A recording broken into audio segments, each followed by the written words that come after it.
bisa melaksanakan kegiatan diseminasi budaya positif.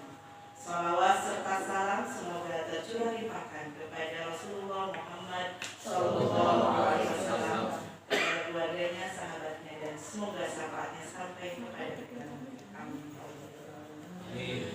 Baiklah Bapak Ibu, pada kesempatan yang berbahagia ini kita di sini berkumpul bersama untuk mendengarkan paparan dari Bu Ipon tentang diseminasi budaya positif.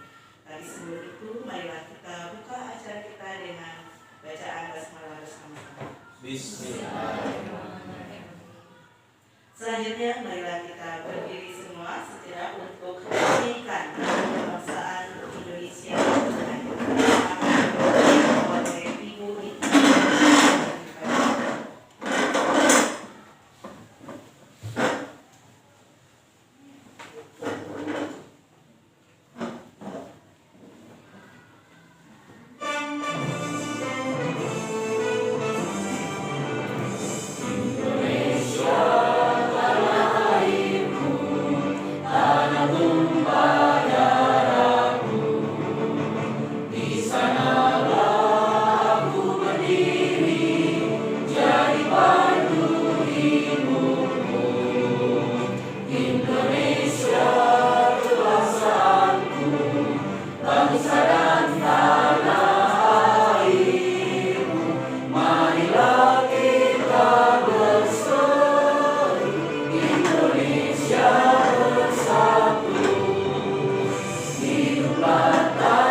dalam melaksanakan diseminasi, penyebaran pemahaman dan penerapan pengalaman budaya positif modul 1.4. Sebelumnya saya mengucapkan terima kasih kepada Bapak Ibu Guru semua yang mana telah bersedia meluangkan waktunya untuk mengikuti kegiatan ini. Bapak Ibu yang berbahagia, kegiatan ini adalah merupakan rangkaian dari tugas pendidikan guru penggerak yang sedang saya jalani pada saat ini. Di mana di sini kami ditugaskan untuk menyebarkan pemahaman dan pengalaman tentang budaya positif. Budaya positif ini sangat erat hubungannya dengan visi sekolah, di mana pada pertemuan sebelumnya saya dan rekan-rekan semua di sini mungkin sudah melaksanakan penyusunan visi sekolah, ya. Yang mana kita ketahui bahwa visi sekolah kita itu cantik, ya, cantik, cerdas, agamis, nasionalis, kemudian terampil, inovatif, dan komunikatif. Nah, dalam penyusunan visi tersebut, kita kemarin sudah menyepakati untuk mewujudkannya itu kita membuat prakarsa perubahan, sebuah prakarsa perubahan yang dilakukan untuk mewujudkan cantik tersebut. Nah, prakarsa perubahannya itu kemarin meningkatkan kedisiplinan murid dengan program inovatif dan proses pembelajaran yang bermakna. Nah, menyikapi hal ini, meningkatkan kedisiplinan itu sangat erat hubungannya dengan budaya positif yang harus kita jalankan di sekolah. Kemudian, ini biar lebih pas, kita ada minum sebentar ya Bapak Ibu. Untuk melanjutkan ke materi berikutnya, yang lebih segar, yang lebih fresh, biar tidak ngantuk, Bapak Ibu dimohon berdiri dulu ya. Bebas ya, tidak ada apa-apa langsung. Ya. Jadi pokoknya dulu Bapak Ibu itu baru pendahuluan aja. Jadi kita segarkan dulu dengan berolahraga bersama ya. Olahraga. Bikin dulu. Belum. Ini bergeser.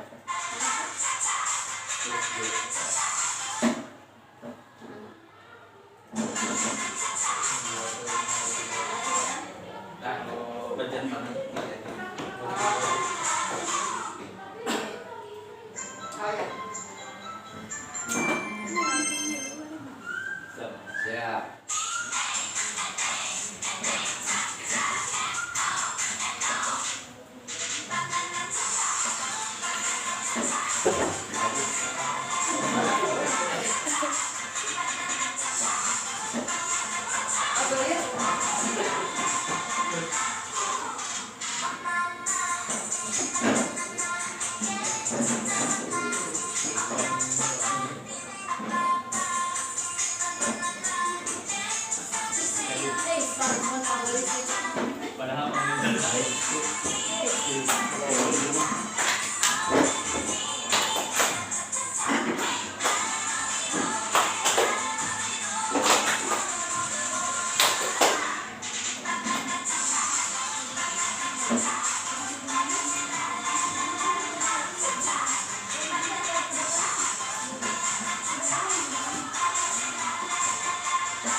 Si Makiu, si Inge. Bapak Ibu, sebelum ke materi selanjutnya, saya punya pertanyaan romantis dulu ya buat Bapak Ibu. Di sini pertanyaannya, masih capek. Tarik nafas dulu. Teringat deadline waktu, asal jadi keburu-buru. Pertanyaan yang pertama, apakah Bapak Ibu setuju apabila pemberian hukuman dapat mendisiplinkan siswa? Gimana? Setuju atau tidak? Bapak Ibu? Sesuai. Setuju Mas. Iya. Pak Karena Ahmad. yang namanya norma aturan terus tegakkan. Mau tidak mau yang namanya hukum itu hukuman di sini harus diterapkan ya di dalam suatu yang namanya kedisiplinan siswa. Sama bisa berlaku sebentar. Harus terekam. Ya yang namanya ini yang norma hukum itu yang lebih tegas untuk anak mengatur, menertibkan dan sebagainya. Jadi itu yang namanya pemberian hukuman bagi saya nih, guru PPK itu memang harus diterapkan dalam mendisiplinkan siswa tersebut. Itu mungkin yang Jadi bisa. artinya harus hukuman itu Iya. diterapkan. Ada masukan lain? Pak. Ya kelurahan dalam kehidupan nyata bahwa memang kita itu butuh reward dan punishment gitu. Ketika orang melakukan kesalahan berarti ada punishmentnya, tapi kita juga jangan sampai menafikan ketika siswa tersebut berprestasi ya harus dikasih reward oleh sekolah. Jadi harus ada hukuman dan juga reward juga Iya. harus ada. Ada yang lain masukan? Berbeda? Sama? Yang lainnya sama? Ya, kalau begitu berarti untuk yang satu kedua sepakat harus hukuman ada dan juga kemudian ada gitu ya. Ini pendapat Bapak Ibu guru. Yang ketiga, guru harus mampu memberikan solusi untuk murid yang bermasalah. Gimana kira-kira Bapak Ibu? Setuju. Bu Dede? Setuju karena kan setiap anak mempunyai masalah, misalnya saja di kelompok PPK. Jadi anak-anak ini tidak semua sependapat. Jadi kalau misalnya dibiarkan nanti akan terjadi perpecahan antar kelompok. Jadi guru harus mengetahui masalah itu. Jadi harus ada solusi. Apa harus dipindah kelompoknya? Karena tidak mungkin dibiarkan dengan kelompok yang berantem gitu ya, yang ada masalah. Jadi kalau anak punya masalah, guru harus cepat memberi solusi. Solusinya apa? Misalnya ya dipindahkan kelompoknya supaya tidak ada perpecahan lagi, gitu, supaya tidak berantem lagi. Jadi mungkin menurut Bu Dede yang harus memberikan solusi itu dari gurunya atau juga murid yang bisa memberikan solusi sendiri? Dari guru dan juga ada juga teman yang harus berperan. Jadi murid yang lain juga harus berperan karena tidak mungkin kalau pindah satu kelompok kan harus ada yang pindah dari sini. Jadi harus ada dari teman. Memang memperdapat Dan saya mau datang ya. boleh aja. Kalau bisa ini dulu nanti ya. Ada yang lain? Yang lainnya ada? Cukup. Cukup. Pertanyaan keempat, apakah Bapak Ibu setuju apabila guru berperan sebagai teman bagi murid? Pak Ahmad. Mungkin dalam hal ini guru ya berperan sebagai teman itu konteksnya di mana? Kalau secara pada pembelajaran mungkin bisa kita sebagai teman untuk istilahnya share dan sebagainya. Tapi untuk teman yang namanya seusia mungkin kita bisa untuk memberikan suatu solusinya yang diberikan oleh kepada anak, mungkin anak dengan sebaya itu bisa. Tapi dalam konteks pembelajaran saya setuju karena share yang namanya belajar itu harus ada yang namanya apa istilahnya saling apa ya menyikapinya dengan baik lah istilahnya, tidak ada tingkatan dan sebagainya. Jadi si anak dengan guru itu bisa langsung tanpa istilahnya perasaan apa-apa, tetapi dia bisa sebagai teman untuk belajar dalam hal pembelajaran. Jadi tanpa merasa rasa Nah, takut gitu. Biasanya kan kalau anak ke guru itu ada rasa Ada takut. kesan takut.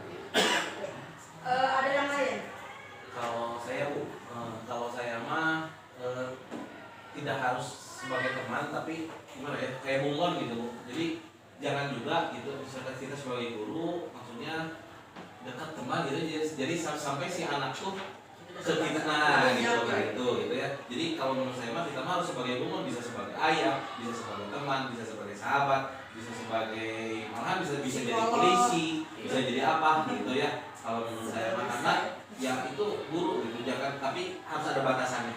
Iya kan katanya. Ya, ya, tetap harus ada batasannya kayak.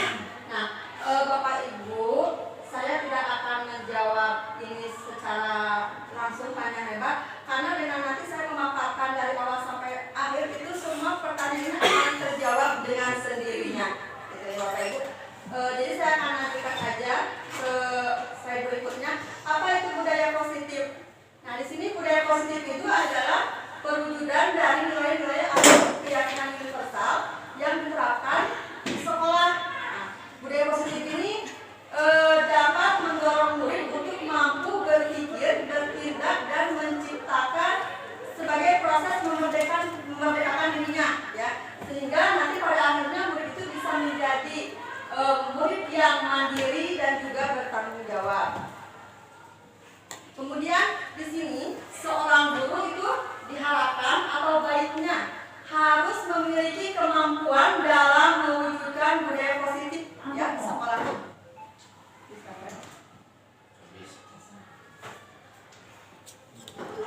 Nah, kenapa harus mewujudkannya dengan budaya positif?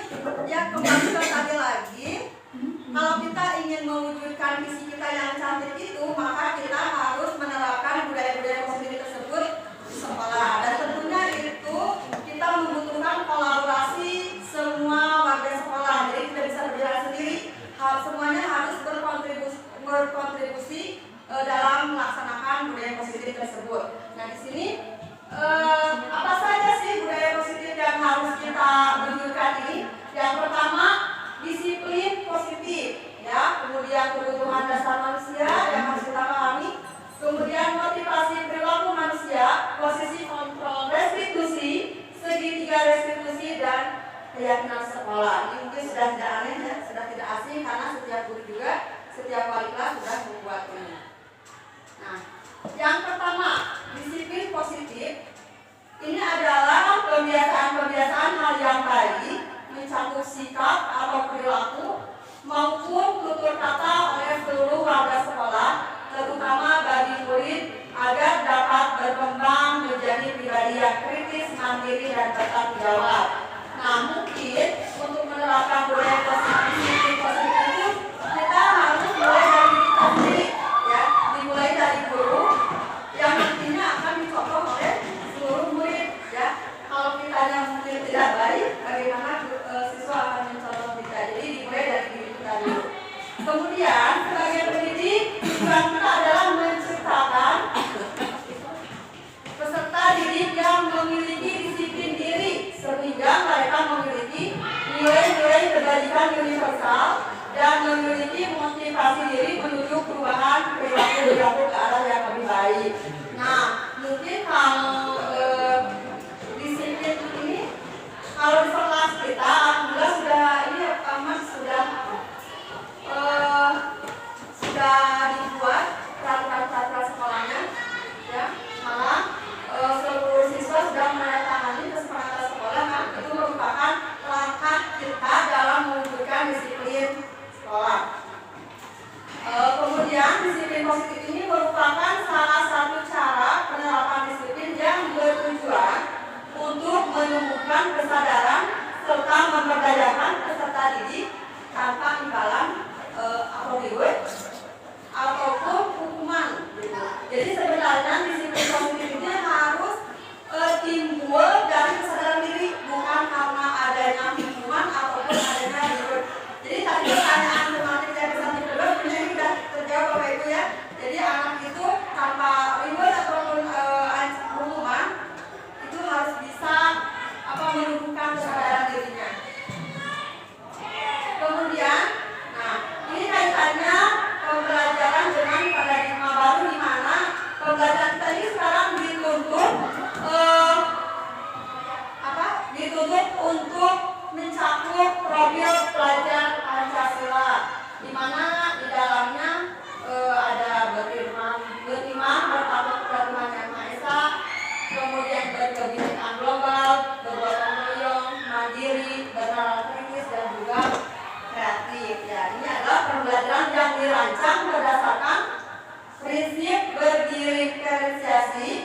sehingga peserta didik belajar sesuai dengan kebutuhannya, ya, berdasarkan tahap perkembangan sesuai psikologi modern untuk mewujudkan profil pelajar Pancasila. Ini nggak usah ya. Sebetulnya ini tadinya mau diputar untuk mengingatkan kembali, biasanya kan suka lupa, walaupun tahu ini itu profil pelajar Pancasila ini. Tapi kadang kita untuk menyebutkan satu persatunya lupa. Dan untuk kalau misalkan dengan lagu biasanya akan lebih ingat. Tapi nggak usah lupa itu ya. Hoyong, satu paksa kena hoyong. Ini obat kita gitu.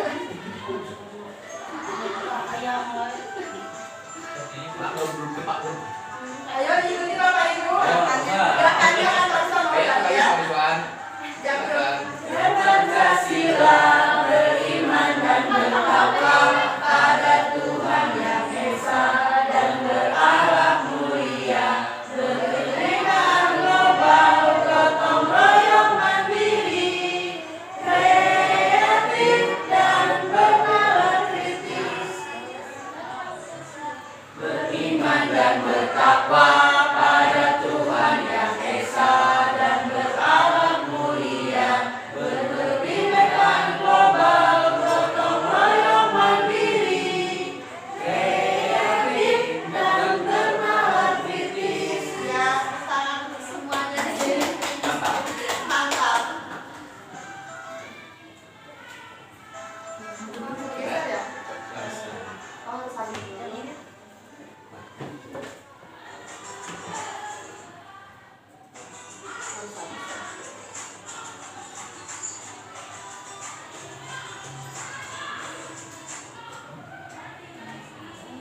Bapak Ibu boleh sambil makan biar tidak ngantuk. Sudah dari tadi gua alhamdulillah. Ngapain lagi? Bawah. Oh iya, ini.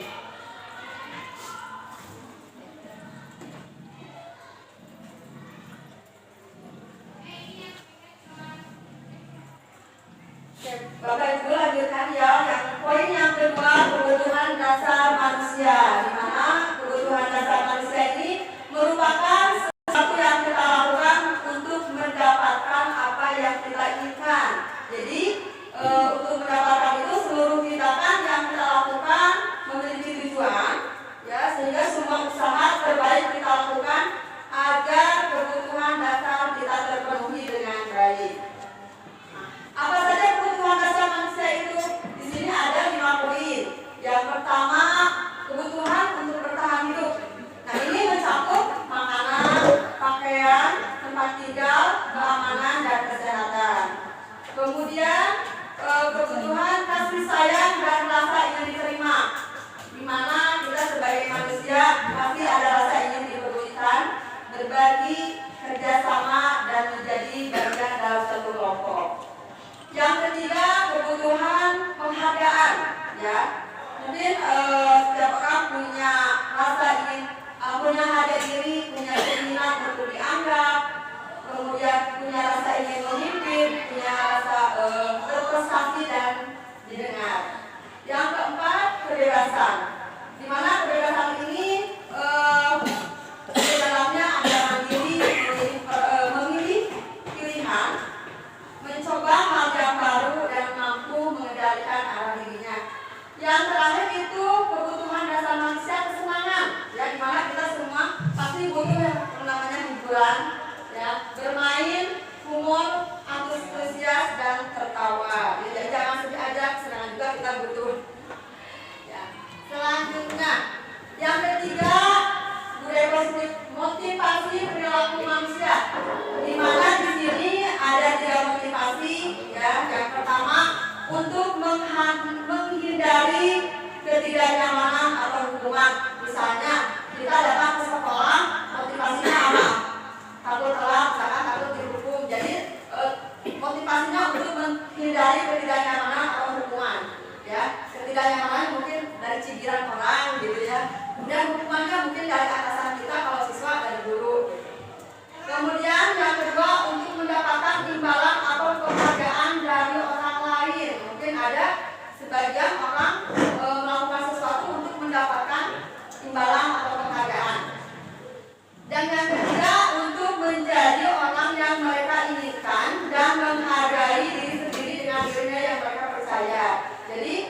sifatnya mungkin dilakukan bukan karena ingin dapat penghargaan atau apa, tapi hanya untuk menghargai sendirinya, atau misalkan kalian ingin mempunyai hal-hal yang lebih positif aja. Kemudian yang keempat, ini posisi kontrol guru, ya. Di mana posisi kontrol guru ini ada yang pertama bisa sebagai pembuku, bisa pembuat merasa bersalah, bisa sebagai pemantau, bisa sebagai teman, dan juga sebagai manajer. Untuk lebih rincinya, mari kita saksikan dulu video berikut ini. Wis, situ buku ini. Ya. Ini mau dijaga depan. Kakak dari Iwan. Bukan ini bedanya.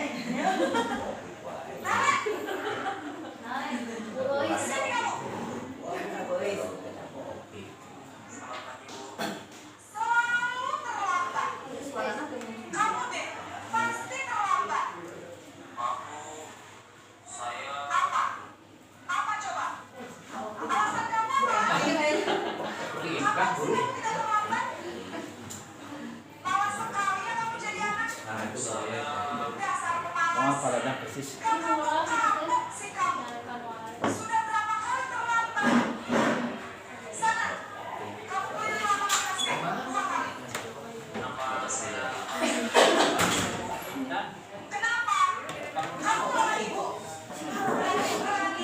Seperti ini memang ada pengalaman.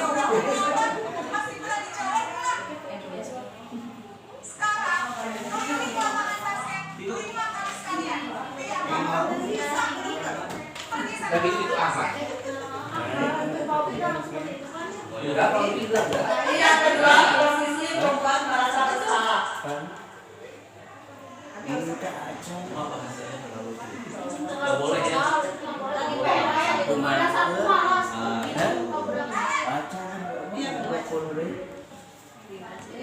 Acan Bapak.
Yang ketiga, posisi teman.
Posisi pemantau.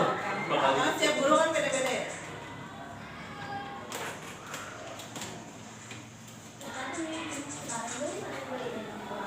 Actingnya halus.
Bapak Ibu setelah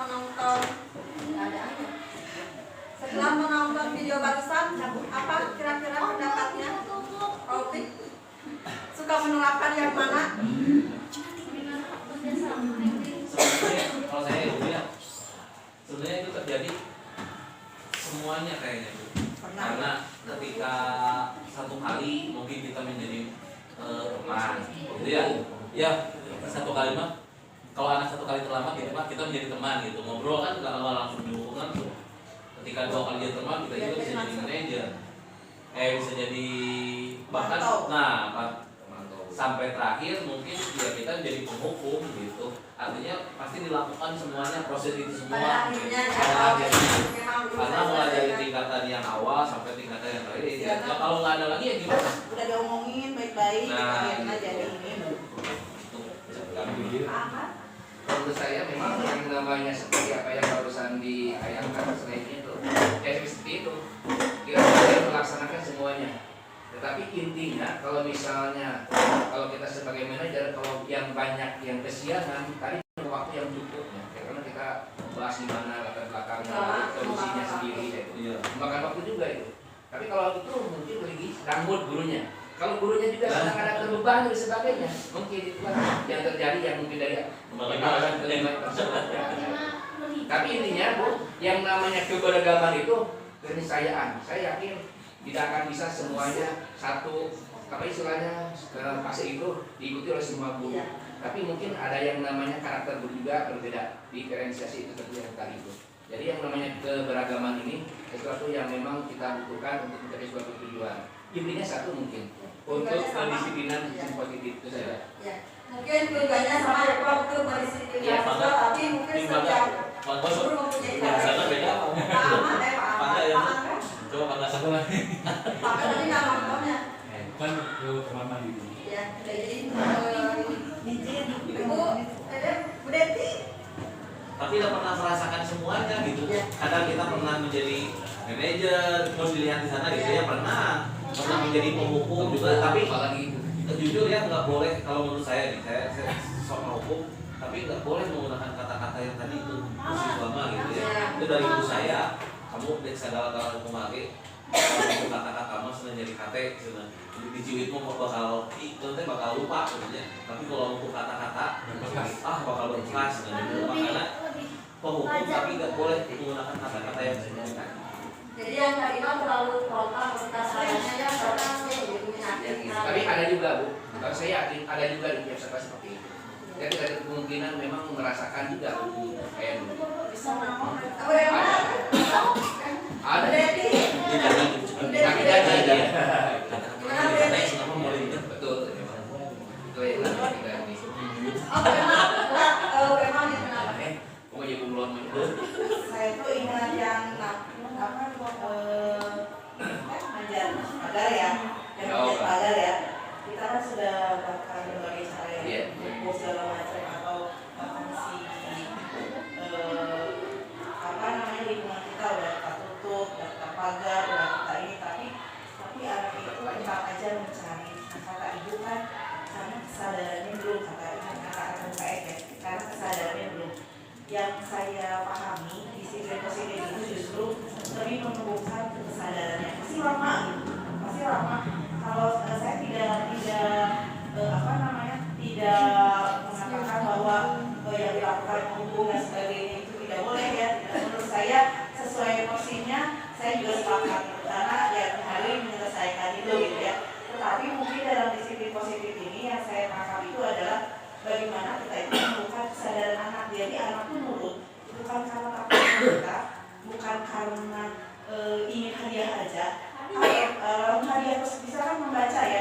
PSBB waktu itu dikasih yang mau ke depan dikasih 10.000. Tapi setelah waktu 10.000 itu tidak ada, apakah anak mau membaca lagi? Nah, ada anak yang mengatakan itu udah gimana? Saya 110.000 yang apa yuk? Nah, berarti si anak ini sudah memiliki kesadaran itu gitu. Kemudian kalau misalnya takut sama guru misalnya COVID sih, tapi ketika ada WMA itu sih ya gitu. Karena dia akhirnya melaksanakan hal yang positif itu karena takut kepada seseorang, takut kepada guru, bukan karena kesadarannya gitu ya. Menurut saya mungkin yang ingin disampaikan oleh ini itu adalah bagaimana cara menumbuhkan kesadaran itu. Nah, itu tuh kayaknya susah banget karena berkaitan dengan misalnya ini anak sampah nyampah ya, piket gitu kayak kemarin di akhir, gak piket selesai kejar ke sana, ayo nopal, SMA namanya nopal gitu ya kalau masalah namanya teh, ayo kelas DJ ya, ayo kamu sekarang piket dulu diusul sama saya ke sana, piket dia kan piketnya asal-asalan dan sebagainya. Terus yang perempuan juga nyambungin asal-asalan, lempar bukan kayak gitu. Ayo ambil ininya pakai kertas kalau misalnya kotor lagi, kalau kotor juga ada ini misalnya kayak gitu. Tapi karena kesadaran dalam diri anak tentang kebersihan dan mutu siapa, akhirnya kita hanya capek. Kita dapat lebih capek. Ngingetin gitu deh. Nah, berarti mengenai yang saya tanyakan, gimana cara menumbuhkan kesadaran anak itu. Kita tadi kan posisi manajer ya, kalau manajer kan anak tuh ditanya solusinya gimana, kamu tadi kesalahannya apa, buang sampah misalnya, menurut kamu harusnya bagaimana? Ya harusnya saya tidak buang sampah Bu. Berarti apa yang akan kamu lakukan? Ya mulai besok saya akan tidak buang sampah. Gimana cara kamu untuk bisa konsisten melakukan itu? Ya mungkin nanti saya akan lapor ke ibu dan sebagainya. Idealnya memang itu ya, terus diajak dialog terus gitu, tapi hal-hal kayak gitu tuh kan memang tidak merubah ya. Maksudnya gini, saat itu dia mungkin sadar, tetapi besoknya nggak sadar lagi. Saat itu sadar, besoknya nggak sadar lagi. Tapi saya juga merasakan bahwa hal itu tidak berlaku bagi murid juga. Saya misalnya telat dalam pagi-pagi besok karena laptop, karena laptop udah tahu apa yang harus saya lakukan, jangan karena laptop langsung berangkat aja, pekerjaan tunda dulu, yang penting tidak terlambat ke sekolah. Tapi ini merubah itu 1 tahun semester agar saya berpikir boro-boro budak saya aja, atau kalau bapak ibu saya yakin udah punya kesadaran diri, yang yakin diri untuk berubah, boro-boro budak saya oke 1 tahun can berubah. Sekarang kita mengharapkan anak berubah dalam waktu 1 jam, 2 jam, seminggu, sebulan, 1 semester, 1 tahun, 3 tahun. Sepertinya sebuah hal yang kalau harapan kita ada perubahan anak itu cuma. Tetapi menurut saya yang kita lakukan itu adalah berupaya tugas guru mau berupaya nasihatin, mengarahin ke hal baik, ngarahin ke hal positif, dia berubah tidak, bukan lagi maksudnya bukan urusan kita dalam arti upaya kita udah kalah kan, kita kalah dalam untuk berubah baik, tapi yang merubah itu adalah dirinya sendiri, yang mampu merubah sikapnya itu. Orang lain udah kasih hukuman, udah kasih misalnya skors gitu ya, misalnya saya terlambat misalnya ke BKS skors ibu ayeuna misalnya saminggu pengajar, atau misalnya ibu karena ibu terlambat ngajar juga di lembaga gajinya ke ibu ngajar gitu. Apakah akan merubah sifat saya kalau dari di dasar hati saya tidak mau berubah? Susah. Jadi disiplin positif itu kan adalah menurut saya itu anak harus sadar sampai sesadar-sadarnya. Tapi proses menuju ke sana itu lama. Nah yang kita jalani misalkan ini anak menghukum, ya boleh aja sih menurut saya boleh hukum supaya dia berubah, supaya ini, tapi untuk mengharapkan perubahan jangan kecewa gitu, jangan kecewa. Mungkin ya yang saya pengalaman, tapi nanti ibu kasih masukan apakah itu rasa putus asa saya atau gimana gitu ya ibu. Nah, dari paksaan, kebiasaan, kemudian jadi sebuah kamu. Tapi juga saya sepakat, misalnya biasakan sebelum pulang sekolah tuh kita sediakan waktu 10 menit, anak teh nggak beres sampai sampah, malam piket di ingat itu paksa kebiasaan, mungkin itu juga cukup berhasil. Tapi barangkali di dalam dialognya tadi, jangan dari kita semua. Kamu harus begini. Tanya dia yang menurut kamu tindakan kamu ini salah apa benar? Salah, ya iya, sakit salah. Nah, kalau menurut kamu harus memperbaikinya gimana caranya? Menurut kamu nih, gimana supaya kita tuh jadi bersih, supaya nah itu jadi mungkin terus menanamkan kesadaran itu di samping kita mungkin ada sepakat hubungan yang sudah kita sepakati selama ini. Jadi aja. Nambah sedikit. Menurut saya disiplin positif dari awal saya menyimaknya yang dari awal. Tapi mungkin dari saya itu disiplin positif itu saya setuju dengan Bu Emma untuk menumbuhkan kesadaran si anak. Contohnya saya nggak jauh-jauh anak saya sendiri gitu ya. Anak saya sendiri yang paling kecil dia itu dari umur 3 tahun mandi itu saya ajarkan karena setiap subuh meskipun dia lagi tidur saya bawa ke masjid. Nah, dari keterusan itu, dari kebiasaan itu akhirnya timbul kesadaran bahwa anak itu setiap subuh harus bangun. Malahan saya yang dibangunin sama anak saya. Pak ke masjid, meskipun di masjid dia itu hanya tiduran gitu. Ya, jadi intinya disiplin positif itu ya mungkin supaya timbul dari dirinya, biasakan dulu dari kitanya sendiri. Nah, supaya ditiru sama si anak gitu. Gimana supaya masuk ke dalam kesadarannya, jadi anak itu biasa untuk melakukan sesuatu. Mungkin Ya, dari yang paling susah ya. Terima kasih Pak Ahmad. Mungkin menambahkan itu, kalau masalah kesadaran itu mungkin ada satu sebab faktor yang mungkin dari dalamnya atau dari luar. Tapi saya cenderung lebih ini kepada dari dalam. Tapi ada juga dari luar, Bu. Bukan hanya manajer saja menurut saya, penghukum, pengontrol, teman itu juga bisa. Kalau pada momen yang tepat dia mau dengan kesadaran hatinya membuka. Insya Allah, walaupun dengan yang namanya guru penghukum, kalau dia sedang sadar dan sebagainya akan terbuka. Itulah ada yang hikmahnya. Tapi itu belum tentu juga yang namanya manajer itu bisa kalau anaknya belum terbuka dari hati nuraninya. Jadi saya lebih cenderung kepada faktor yang paling dalam saja. Dari luar mungkin hanya sebagai faktor penyebab, terus akibatnya di dalam yang muncul. Mungkin itu stimulus. Terima kasih Pak Ahmad. Mudah-mudahan kan dulu.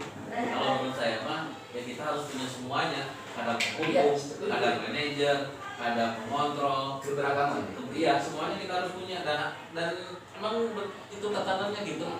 Kalau menurut saya. Itu Bu. Jadi nggak bisa dinafikan satu-satu gitu. Kita harus jadi manajer, kita harus jadi penghukum, itu nggak bisa. Semuanya harus ada pada diri kita. Nah, waktunya kapan kita menghukum, kapan kita sebagai manajer, kapan kita sebagai teman, kapan kita sebagai pengontrol. Setuju, Pak. Ya mungkin Bapak Ibu setiap kasus kan berbeda-beda ya. Jadi kita menempatkan sesuai dengan apa yang terjadi pada anak tersebut.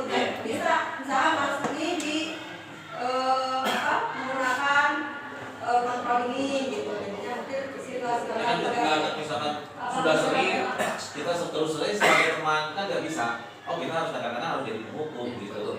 Kalau misalkan anak yang sering gitu ya melanggar, apakah kita harus dengan cara sebagai teman saja gitu ya, sebagai pengontrol saja gitu? Ya kan kadang-kadang kita harus jadi penghukum juga. Kadang-kadang suatu saat nanti ketika anaknya ini misalkan kita jadi manajer dan yang lain. Ya, tapi Bu Irwan, yang saya tahu ini mungkin yang saya tahu, yang saya baca-baca dari itu, kita tuh harus posisi pemantau manajer, dari hukuman terus sebagai teman. Kalau sebagai teman kan, kalau kita sebagai teman terus anak tuh bergantung pada kita, jadi lamun ayah si ibu EKW, lamun ayah ibu kamu alih wajar ya ibu EKW alih ibu lain itu tuh kan nggak boleh katanya. Tapi kan itu mah kalau menurut saya itu mah bukan salah gurunya. Iya, sebentar Pak. Jadi saya mau nanya ke Ibu itu ya. Kan kata si teori yang di saya baca, posisi sebagai buku, sebagai teman, sebagai itu yang sebaiknya tuh dihindari. Yang boleh itu pemantau sama manajer gitu. Jadi kalau pemantau kan Pak Opi kayaknya sering ya melakukan ingat nggak perjanjian dulu kalau misalnya begini alasannya apa, hukumannya apa, ingat nggak, kalau misalnya konsekuensinya apa, ingat nggak. Itu kan pemantau. Nah itu dibolehkan sama pemantau dan manajer. Nah itu menurut Bu Ipon gimana? Karena si yang 3 itu katanya dihindari. Ya, itu Pak, ya saya setuju, memang seperti itu. Mas tadi itu kan menampung dulu pendapat dari yang bagaimana saya ingin mendengar ya, kita mendengar dulu pendapat Bapak Ibu dalam menangani setiap permasalahan yang muncul. Memang pada idealnya kita itu dalam menyikapi suatu masalah sekolah itu baiknya itu kita melakukan segitiga diskusi ya. Jadi hal-hal yang seperti membuat merasa bersalah, kemudian penghukum, teman itu mungkin ada dihindari gitu. Jadi sebaiknya apapun yang masalah yang terjadi itu yang kita lakukan itu melakukan segitiga restitusi. Apa itu segitiga restitusi? Ya, habis. Robert ya. Jadi segitiga restitusi ini adalah upaya untuk mendisiplinikan siswa, tapi dengan cara siswa sendiri yang menyelesaikan masalahnya dan membuat mereka bertindak sesuai dengan keinginan ideal yang dikatakan pada penjelasan kelas. Seperti ada yang di awal sama BD katanya setiap guru harus menemukan solusi dari permasalahan siswa gitu. Nah itu menjawab pertanyaan yang tadi juga, ini sebenarnya siswa juga bisa menemukan solusinya sendiri gitu. Jadi selain guru, siswa juga sebenarnya kalau kita lebih menggali lebih dalam dari awal misalkan kebutuhan dasar siswa tersebut itu apa gitu ya. Nah itu akan tergali dengan sendirinya anak bisa menemukan solusinya tersendiri untuk masalah yang dia hadapi. Nah contohnya seperti tadi yang di kasus siapa tadi ya, yang itu kan yang posisi manajer dengan cara guru bertanya kepada anak gitu ya. Nah seperti ini nih. Seperti dalam segitiga restitusi ini kan yang pertama, langkah pertama itu kita kelihatannya Pak halaman. Yang pertama itu langkah pertama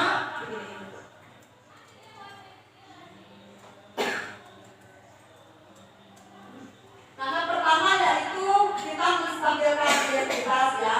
Jadi mengubah identitas anak dari orang yang gagal karena melakukan kesalahan menjadi orang yang sukses. Nah, jadi kita misalkan kayak memberikan kata-kata tidak apa-apa, misalkan setiap orang pasti pernah melakukan kesalahan gitu ya.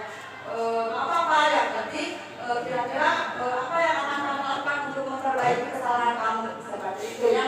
Jadi atau misalkan bisa dengan mengatakan kamu bukan satu-satunya yang pernah melakukan kesalahan. Jadi itu tujuannya untuk meningkatkan supaya anak menstabilkan perasaan, supaya anak tidak langsung merasa down dengan apa yang telah dia lakukan. Dia ketika dipanggil sebagai terdakwa ya, seperti seorang terdakwa yang datang, dia sudah siap menerima hukuman dan takut dengan apapun. Jadi katanya distabilkan dulu bahwa kamu tuh bukan mau dihukum karena hukuman yang gimana, tetapi kamu ini akan diperbaiki kesalahan kamu. Nah gitu. Jadi distabilkan dulu identitasnya. Kemudian langkah kedua memvalidasi kebutuhan ya, karena kita harus memahami dulu kebutuhan dasar apa yang mendasari sebuah tindakan mereka gitu berbuat salah itu. Nah misalkan dengan menanyakan kamu tentu punya alasan kenapa melakukan itu gitu ya. Misalkan ada kasus di sekolah anak itu suka suka malah gitu ke temannya. Nah kita jangan langsung kamu jadi malah gitu.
Enggak, jadi yang kemarin anak yang berkelahi ya.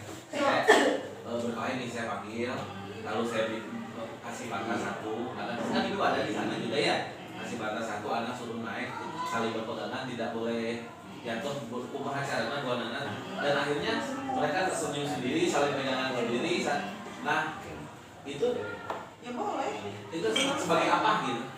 Apa pegangan tangannya siapa? Jadi si anaknya naik karena satu batu kecil, Tidak boleh jatuh. tidak boleh jatuh, dua-duanya Ya otomatis kerjasama. mereka. Dan akhirnya otomatis mereka saling pelukan, supaya nggak jatuh. ketawa sendiri gitu. Ya bagus. Itu apa? Termasuk ke dalam apa cara penyelesaian masalah seperti itu? Sama bukan. Dulu. Oh, anaknya keluar. Jadi hukumannya seperti itu. Dipanggil. Bukan hukuman. Jadi di anak tuh suruh berdiri berdua di batu kecil segede gini, otomatis kan akan jatuh kalau batu kecil itu untuk berdua. Supaya tidak jatuh, mereka akhirnya akan berusaha berpelukan, akan berusaha untuk asal gitu, dan akhirnya mereka bisa ketawa bersama gitu. Nah itu tuh termasuk ke dalam apa? Itu apa restitusi enggak? Perjalanannya gitu. Ya karena ini Bu, saya kan gitu, kadang menghukum juga gitu. Jadi saya teh, saya masuk mana gitu ya, apakah ya gitu saya teh gitu. Kadang-kadang Bu Emma juga ngeliat ya, yang lain juga ngeliat. Saya kan suka nah gitu. Ya. Jadi, tapi kan tidak semuanya gitu. Kalau yang Pak Opik lakukan yang batu itu mah kan efektif ya. Menurut saya nggak apa-apa, tapi setelah itu mungkin kalau yang restitusi itu ada dialog juga gitu, dia jadi dialog yang Gue emang dia sih kerjasama. Mungkin bagian dari proses juga akhirnya proses betul. Ya, gitu. Jadi Itu menstabilkan identitas. Jadi tidak harus Jadi anak nggak takut dulu ya saat itu cair dulu gitu saat COVID. ya. Dan jadi menstabilkan identitas itu ketika anak dipanggil itu kan langsung takutnya langsung dorong gitu, pasti bakal dicarikan gitu ya. Tapi dengan seperti itu mungkin anak jadi lebih relax gitu, lebih cair. Soalnya kalau anak datang ke kita dengan takut, nanti bohong. Ya. Kalau anak datang dengan kondisi takut, saya kesalahan saya gini, dia akan berbohong dengan berbohong. Kalau tidak distabilkan dulu identitasnya, kalau tidak distabilkan identitasnya, kita tanya apapun masih bohong. Tapi kalau misalnya distabilkan identitas dulu, ya namanya orang kan berkelahi, amplop seseorang itu pasti setiap manusia bukan cuma kami. Tapi menurut kami, kalau kita amplop ke orang lain dengan cara ini, dengan cara orang misalkan gitu kan ya nanya. Jadi distabilkan identitasnya yang tadi, ya kenapa berkelahi? Misalnya gitu, kamu kenapa berkelahi? Ya kan gini, ya namanya orang marah ke orang lain itu pasti ada, semua orang. Ibu juga pernah merasa marah ke orang lain, gemes pengen mukul, bapak juga pernah. Tapi menurut kamu, kalau dengan cara kayak gitu, menurut kamu benar gak sih? Nah, terus dia mungkin nanya, enggak Bu. Nah, terus harusnya gimana? Nah, kalau saya mah suka menjadi konstruksi otak tadi ya, misalnya kayak gini, tapi kan Kak tuh sekolah nggak bener tuh, misalnya. Iya, kalau udah angkat kan memang perlu, memang berarti tersadar ya, mau dope. Menurut kamu gimana? Ya, harusnya jangan itu. Terus kedua misalkan, ya sabar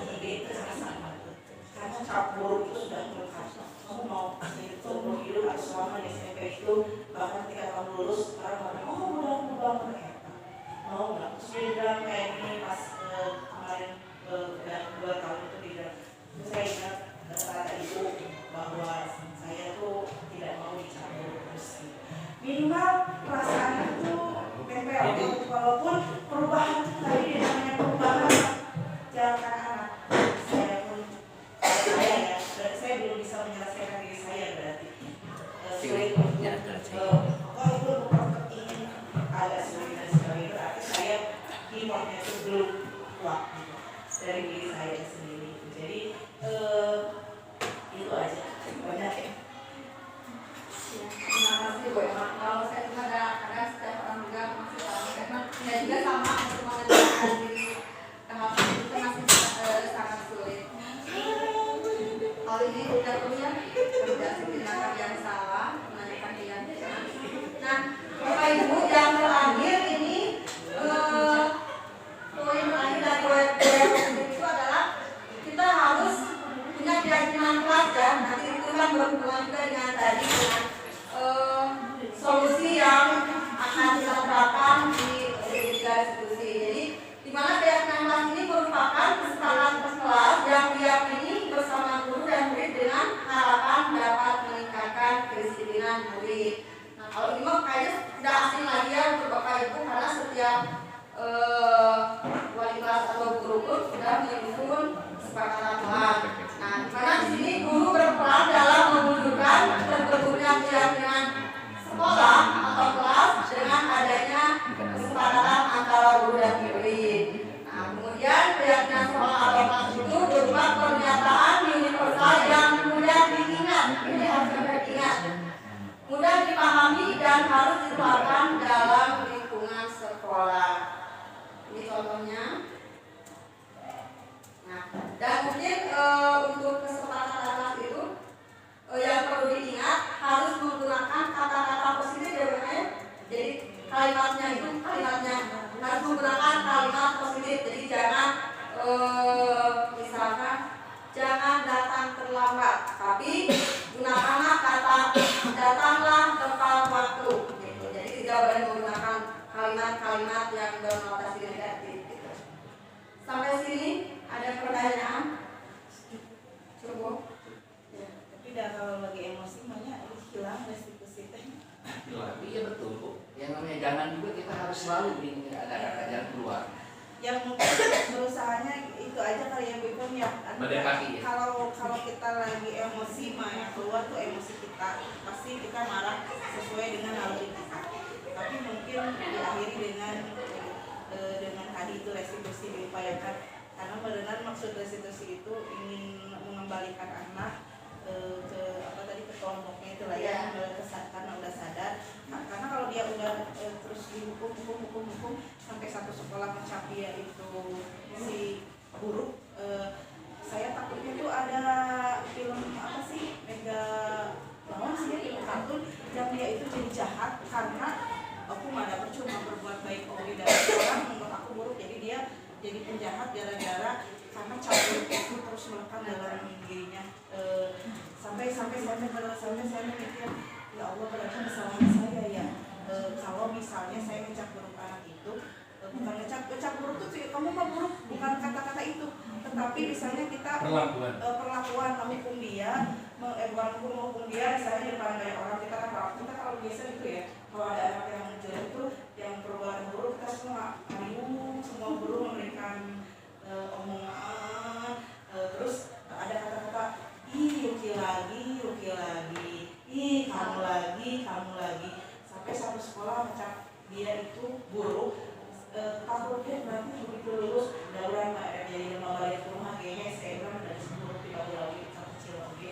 Saya takutnya ada dia jadi kira-kira untuk mengatasi itu gimana?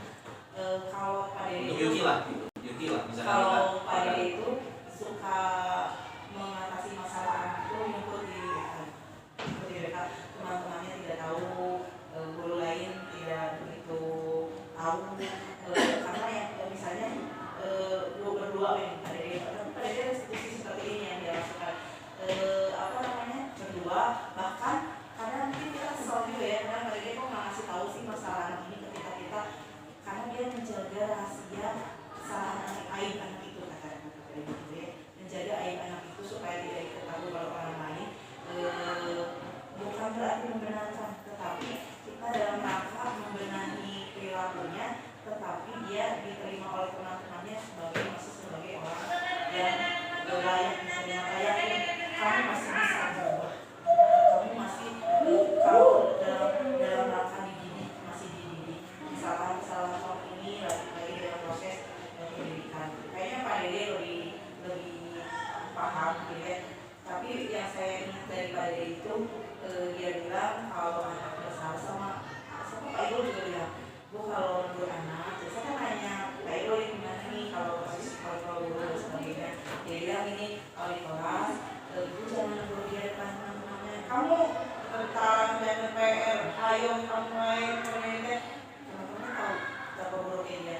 Terus kumaha Pak Irul, kata saya teh ya, kata Pak Irul teh. Pak Irul tuh waktu itu bilangnya teh dialihkan dulu, kemudian nanti kalau sudah ini dipanggilnya diam-diam gitu, dipanggil diam-diam gitu. Kayak itu bagus menurut kamu. Jadi hal-hal Coba jadikan pilot project untuk Yuki gitu.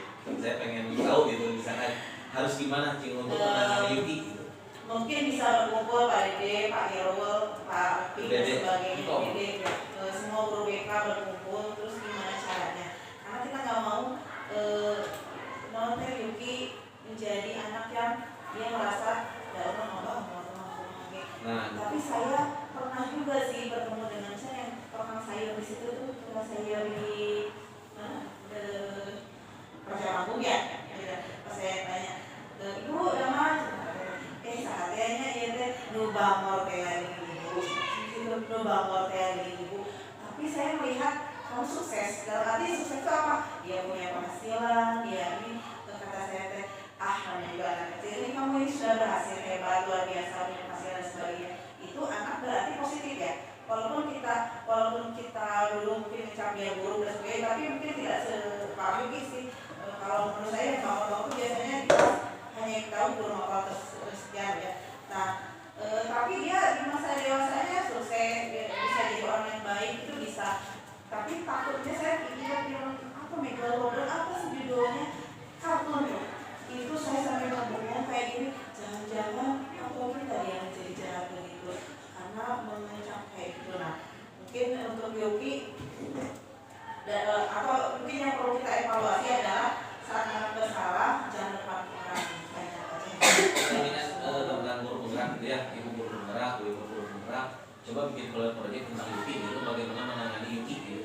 Ayo beberapa tahun misalkan kita menyelesaikan Yuki gitu, itu ibu, Bu Ipon, Pak Dede, Bu Dede. Kalau saya makan belum ya kita berkumpul bisa ya. Kalau saya pribadi kan kalau anak yang bersalah kayak gitu, kalau saya tadi aja kalau meyakini restitusi juga. Kalau dia kembali lagi seperti itu, ya restitusi kembali. Kalau seperti itu restitusi kembali tanpa ada istilahnya orang sekolah tahu dia dan sebagainya. Mungkin itu aja sih kalau dari saya. Tapi nanti kita obrol lagi menurut bagusnya seperti apa dan sebagainya, baiknya dengan guru BK berkumpul. Karena saya juga teori ya, saya bisanya ngerti paham teori. Kalau secara teori begini sih pahamnya, tapi dalam prakteknya kan bingung juga kopi. Kadang saya merasa ya benar juga ya, saya setuju juga dengan bilangan kopi gitu, boleh atau siapa. Kadang saya setuju juga.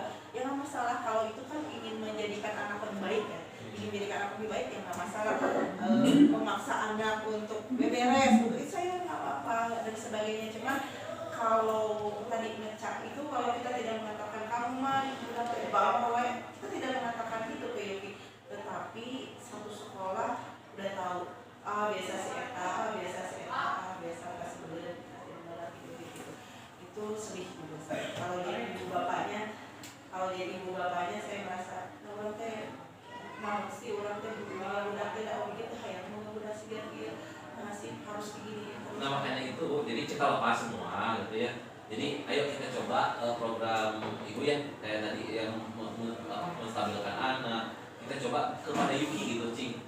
Mudah-mudahan itu berhasil gitu, Bu. Nah itu kita coba praktek kita praktekkan. Kita nggak akan menghukum misalkan. Yuki lepas dari kita dulu, misalnya Ya. ayo kita praktekkan yang ini, Segitiga nah sushi. segitiga sushi gitu. Ya. Mungkin Yogi ditahan Ibu Ipon ya. Kita sama-sama ibu dan lain-lainnya gitu. Iya, bercanda. Ini mah proyek besar bu, Iya, bener nih. bercanda. Nanti bisa jadinya. Kiki aja tuh segala kita 8A. Kalau Ibu Ipon mah suka gitu, katanya istri saya itu. Padahal dia kayak yang lain nakal gitu ya dan sebagainya. Ya, mari kita obrol. Ibu ya, ibu kan Iya, ya, ayo coba gitu, orang coba Jadi sebagai ini proyek cuma aja, itu tantangan proyeknya. dari tiga. Bukan dari saya, Tenang, pengen melihat Oh, iya. gitu. Jadi, Ayo gitu, ya. bareng-bareng gitu. Bisa nggak ini diterapkan segitiga situs ini pada Yuki, kita pada pakai siswa Yuki. ya, apakah berhasil atau Ada tidak? yang lainnya. Nah, mudah-mudahan udah berhasil, berarti itu kita bisa terapkan gitu. kata berhasil itu yang harus Pak Opik hindari. Oh, gitu, nggak boleh. Karena Jadi bukan tujuannya- masalah membentuk karakter itu emang ada Pak Opik berhasil tidak memang mungkin kelihatan dari ngobrolnya dari misalnya pendisiplinan dan sebagainya merubah seseorang menjadi baik itu menurut saya tidak ada kategori berhasil atau tidak. Memang kalau tidak berhasil kita berhenti kan enggak jadi mencoba aja berupaya. Kita itu tugas guru ya mencoba untuk seperti para rasul itu kan dia terus-terusan berdakwah. Nabi Nuh anu ngikutna sampai jutaan tahun pengikut dan saparahu. Jadi apakah Nabi Nuh dianggap gagal? Enggak kan? Maksudnya bukan jadi kategori berhasil itu bukan kuantitas, bukan perubahan, upaya kita yang terus-menerus menurut saya itu yang dinamakan berhasil. Sehingga Nabi Yunus dia itu oleh Allah dihukum dikenai paus bukan karena dia gagal tapi karena dia menyerah. Itu aja gitu yang dia menyerah.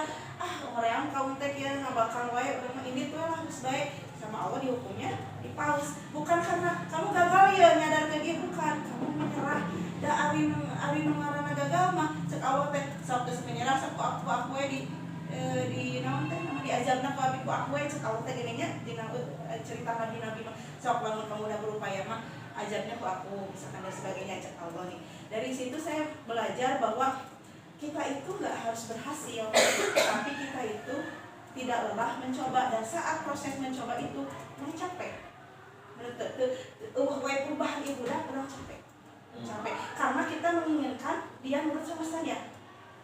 Orang sebagai manusia tadi turut sebagai guru asa dihargaan. Padahal kita ingin dia menjadi lebih baik, bukan ingin menurut saya. Iya betul, ingin jadi lebih baik.